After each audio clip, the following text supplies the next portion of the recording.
नमस्कार, स्वागत है आपका उत्तराखंड खबरनामा न्यूज में। हल्द्वानी के एमबीजीपीजी कॉलेज में आयोजित 2 दिवसीय अंतर्राष्ट्रीय सेमिनार का समापन हुआ। यह सेमिनार आईसीएसएसआर नई दिल्ली और एमबीजीपीजी कॉलेज के संयुक्त तत्वाधान में आयोजित हुई। मुख्य अतिथि प्रोफेसर इंदु पाठक ने कहा कि सस्टेनेबल होमस्टे पर्यटन स्थानीय अर्थव्यवस्था को मजबूत करने के साथ साथ सांस्कृतिक धरोहर और पर्यावरण संरक्षण में भी महत्वपूर्ण भूमिका निभाता है। उन्होंने कहा कि यदि इस मॉडल को सही दिशा में विकसित किया जाए तो ये कुमाऊं क्षेत्र में पर्यटन उद्योग का आधार बन सकता है।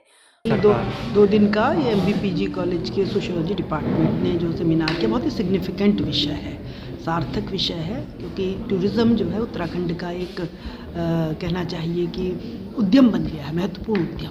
बहुत सारी कमियां इंडस्ट्री हम पर्वतीय क्षेत्रों में विशेष इंडस्ट्री नहीं है और एग्रीकल्चर जो लैंड है वो बहुत बड़ी नहीं है। तो यहाँ टूरिज़्म एक ऐसा आप ये कह सकते हैं कि उद्यम बन गया है जो स्थानीय स्तर पर लोगों को रोज़गार प्रदान करने की पॉसिबिलिटीज़ रहें इसमें, और महिलाओं का सबलीकरण हो, क्योंकि होम स्टे टूरिज़्म जो है महिलाओं के द्वारा संचालित होता है।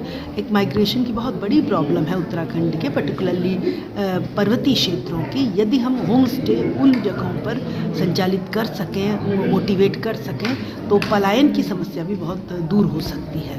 तो 2 दिन के अंतर्राष्ट्रीय संगोष्ठी में इसके संदर्भ में विभिन्न आप ये कह सकते हैं शोधार्थियों ने, एक्सपर्ट्स ने अपने विचारों को रखा है, और सरकार से भी ये सरकारी स्तर पर नीतियाँ बनी हैं। इसमें कई संगठनों ने इसमें अपने सुझाव दिए हैं। तो होम स्टे एक सस्टेनेबल तरीके का टूरिज़्म है, क्योंकि जो ट्रेडिशनल टूरिज़्म सिस्टम है जिसमें होटलों के माध्यम से टूरिज़्म संचालित हो रहा है, तो वहाँ हमारा इन्वायरमेंटल डिग्रेडेशन की बात आती है, सांस्कृतिक प्रदूषण की बात हो जाती है। वो चीज़ें बहुत आर्थिक रूप से बहुत ही खर्चीला वो है। तो यहाँ जो कुछ एक बहुत बड़ा टूरिस्ट का ऐसा वर्ग भी है जो भीड़ भाड़ के क्षेत्रों में नहीं जाना चाहता, जो सुदूर क्षेत्रों को एक्सप्लोर करना चाहता है, नई जगहों को, जो लोकल स्थानीय लोगों से इंटरेक्ट करना चाहता है, अंतः संबंध स्थापित करना चाहता है, और वहाँ के स्थानीय भोजन है, स्थानीय संस्कृति है, स्थानीय लोकगीत है, इन सब के बारे में जानना चाहता है। तो ऐसे लोगों के लिए होम स्टे जो उद्योग है, पर्यटन है, टूरिज़्म है, वो बहुत ही महत्वपूर्ण है। वहाँ घरेलू स्तर पर लोगों से मिल के, उनसे बातचीत करके, उनके भोजन को करके, उनकी संस्कृति को समझ करके, तो एक अनूठा, एक स्पेशल अनुभव टूरिस्ट को होता है। इस समय में सरकारी स्तर पर नीतियाँ भी बन रही हैं, और यदि उनको लागू किया जा सके तो इन्वायरमेंटली सेंसिटिव एक संवेदनशील ये तरीका है, आर्थिक रूप से लाभदायक है, महिलाओं के सबलीकरण के लिए, उनके एम्पावरमेंट के लिए महत्वपूर्ण है, पलायन को रोकने के लिए महत्वपूर्ण है, युवा पीढ़ी के लिए जो रोज़गार प्रदान कर सकता है ज़्यादा से ज़्यादा। तो इसलिए जो सेमिनार का विषय है, इसमें हम ये कहते हैं कि जो होम स्टे एक सस्टेनेबल टूरिज़्म का माध्यम है, तो बहुत ही महत्वपूर्ण है। और इसमें जो भी फाइंडिंग्स आई हैं, जो सरकार को प्रस्तावित करेंगे सेमिनार आयोजक जो हैं, तो उससे एक नई दिशा मिलेगी, शासन को भी मिलेगी, और जनता तक इसका प्रसार होगा, तो ज़्यादा से ज़्यादा लोग इससे जुड़ने की कोशिश करेंगे, उससे टूरिज़्म भी बढ़ेगा, अदर फैक्टर जो हैं वो भी, रोज़गार और एम्पावरमेंट, इससे जुड़ी हुई चीज़ें आ सकती हैं। विशिष्ट अतिथि रेणु प्रकाश ने कहा कि सस्टेनेबल होमस्टे पर्यटन पर्यावरण संरक्षण, सांस्कृतिक संरक्षण और आर्थिक विकास का प्रभावी माध्यम है। उन्होंने कुमाऊं क्षेत्र में इसकी अपार संभावनाओं पर प्रकाश डाला और स्थानीय समुदाय की सक्रिय भागीदारी पर जोर दिया। समापन सत्र के मुख्य वक्ता डीएस बिष्ट ने सस्टेनेबल होमस्टे पर्यटन को स्थानीय समुदाय के आर्थिक विकास और पर्यावरण संरक्षण के लिए एक मजबूत आधार बताया। सेमिनार की सह संयोजक डॉक्टर उर्वशी पांडे ने बताया कि सेमिनार में 7 तकनीकी सत्र आयोजित किए गए हैं, जिनमें 150 से अधिक शोध पत्र प्रस्तुत किए गए। इन शोध पत्रों में सस्टेनेबल पर्यटन, पर्यावरणीय संतुलन और पर्यटकों की संतुष्टि जैसे विषयों पर गहन चर्चा हुई। शोध पत्रों में उत्तराखंड राज्य के होमस्टे मॉडल की संभावनाओं और चुनौतियों को रेखांकित किया गया। आज जो हमारा 2 दिन से दिवसीय अंतर्राष्ट्रीय सेमिनार चल रहा था, उसका आज समापन समारोह था। बहुत ही अच्छी बात है कि कल जो हमारे दोनों तकनीकी सत्र चले हैं, उसमें जो हमारे मुख्य केंद्र बिंदु थे वो सस्टेनेबल होम स्टे था और किस प्रकार से जो टूरिस्ट आते हैं, उनको किस प्रकार से हम पूरा सैटिस्फैक्शन दे सकते हैं, इस पर हमारा था। तो इसमें एक मॉडल की बात की गई है कि किस प्रकार से आप ग्रामीण समुदाय के रोज़गार परक एक ऐसा मॉडल तैयार करेंगे जो आप SEM के थ्रू करेंगे और जिससे न केवल व्यवसाय में ही बढ़ोतरी होगी बल्कि उनका जो जीवन स्तर होगा वो भी बढ़ेगा। तो मुख्य केंद्र बिंदु यही था और आज के जो हमारे मुख्य अतिथि थे और जो हमारे विशिष्ट अतिथि थे, उन्होंने खासकर इस बात को हमारा जो इस बात पर ध्यान भी केंद्रित किया है कि किस प्रकार से जो पहले पुराने टाइम से चले आ रहे रीति रिवाज थे और जो हमारे पास जो पुराने जिस प्रकार के हम लोग व्यंजन प्रकार करते हैं उनका भी हम प्रयोग कर सकते हैं और होम स्टे में अपने पुराने जो घर हैं जहाँ पलायन हो चुका है उनमें हम उन पलायन घरों को किस प्रकार से होम स्टे में परिवर्तित करके एक रोजगार का साधन बना। हमारे पास लगभग 2 सत्र था, ऑनलाइन सेशन था और ऑफलाइन सेशन था।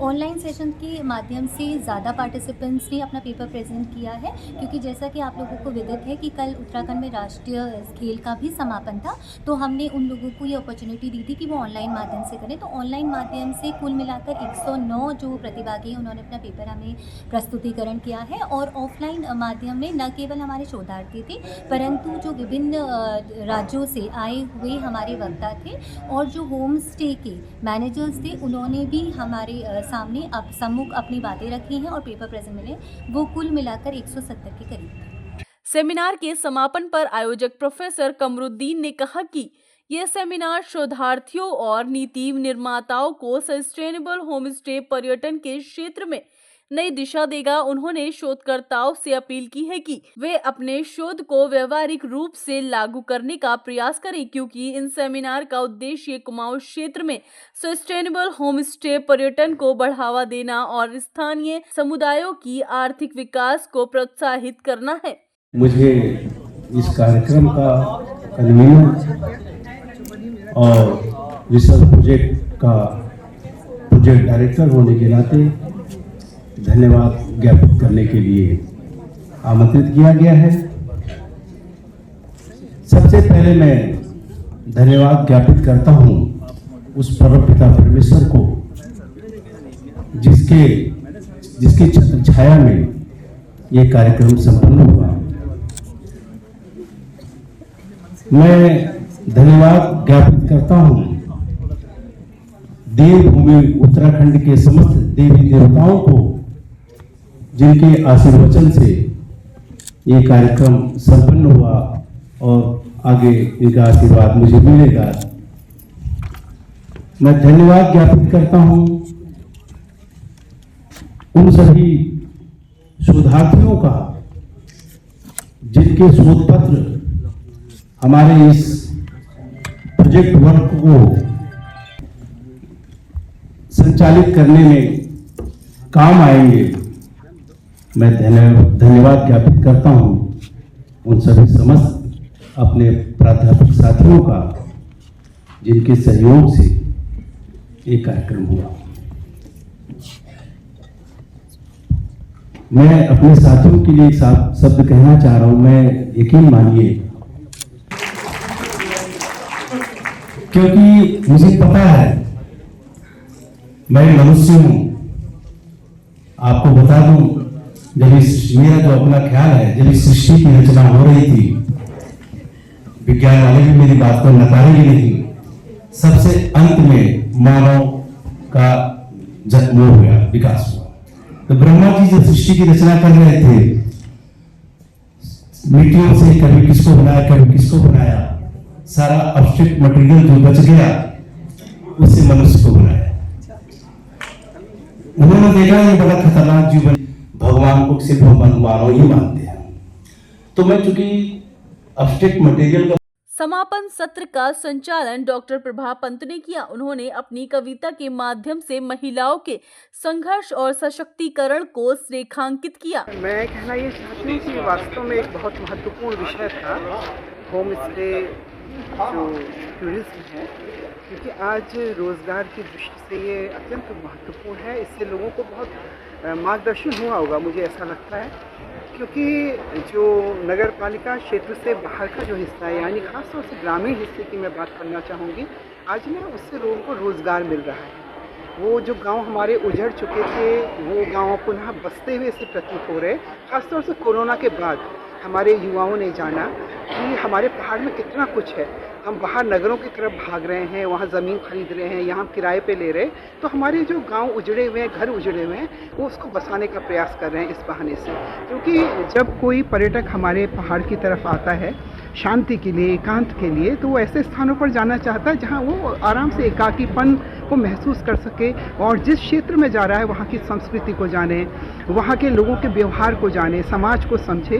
और उसके अलावा वहाँ क्या क्या चीज़ें दर्शनीय हैं। कुछ चीज़ें तो ऐसी होती हैं जो हम देखते हैं कि जिसका काफ़ी प्रचार प्रसार हुआ होता है, लेकिन कुछ चीज़ें ऐसी होती हैं जो उस क्षेत्र विशेष के लिए बहुत ज़्यादा प्रख्यात होती हैं। तो वो भी इस तरीके से हम देख रहे हैं कि पलायन की समस्या का भी समाधान होगा और हमारे युवाओं को उससे रोज़गार भी मिलेगा।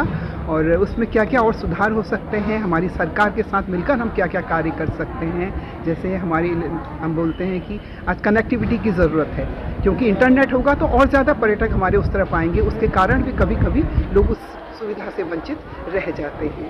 तो बहुत सी समस्या को समाधान होगा और हमारे गाँव का विकास होगा। पलायन की समस्या का भी समाधान हमें इससे मिलेगा, ऐसी संभावना है। ये जो 2 दिवसीय अंतर्राष्ट्रीय सेमिनार हुआ है, इसके बारे में देखिए, आपको पता है कि उत्तराखंड जो है ये एक पर्यटन राज्य के रूप में अपनी एक अलग पहचान बना रहा है। ठीक है, यहाँ पर देवभूमि है, जहाँ पर हम हमारे केदार हैं, यहाँ पर बद्रीनाथ है, केदारनाथ है, लेकिन जो पब्लिक यहाँ आ रही है, रह रही है, उनके लिए जो होम स्टे का जो कॉन्सेप्ट सरकार जिसको बढ़ावा भी दे रही है और पब्लिक को रोज़गार भी मिल रहा है, तो जो उत्तराखंड के जो लोग बाहर जा चुके हैं, विदेशों में रह रहे हैं या देश के किसी अन्य बड़े शहर में रह रहे हैं, उनको भी एक निमंत्रण है कि भैया आप उत्तराखंड में आइए, उत्तराखंड के कल्चर को जानिए। और अगर आप कल्चर को जानना चाहते हैं, आप उत्तराखंड की संस्कृति को आभास करना चाहते हैं, उसका आत्मसात करना चाहते हैं, तो आपके लिए बहुत ज़रूरी है कि आप उत्तराखंड के अंदर गांव में बने हुए जो होम स्टे हैं उनमें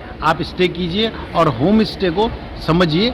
और सरकार की ये भी मंशा है कि जो होम स्टे बिजनेस है या होम स्टे का जो मॉड्यूल है वो कितना अच्छे से संचालित हो रहा है। इस सेमिनार के माध्यम से 2 चीज़ें निकल के आएंगी। एक तो होम स्टे को जो बढ़ावा है वो मिलेगा, दूसरा होम स्टे में जो आने वाली चुनौतियां हैं उनको कैसे सरकार कम कर सकती है या कैसे शोधों के माध्यम से जो हमें प्राप्त होगा कि होम स्टे से जो सामाजिक उसका जो सरोकार है, हम संस्कृति को बढ़ाएंगे, प्लस हम रोजगार को बढ़ाएंगे, प्लस जो उसके अंदर जो चैलेंजेज आ रहे हैं या जो होम स्टे में जो दिक्कतें आ रही हैं या जो सिक्योरिटी इशू हैं या अलग अलग जो उसके विभिन्न इश्यूज़ हैं, उन इश्यूज़ को भी बाहर किया जाएगा, सो दैट कि जो नेगेटिव चीज़ें हैं उनको कैसे कम किया जाए और जो पॉजिटिव चीज़ें हैं कैसे बढ़ाया जाए, ये आउटकम हमारा निकल के आएगा।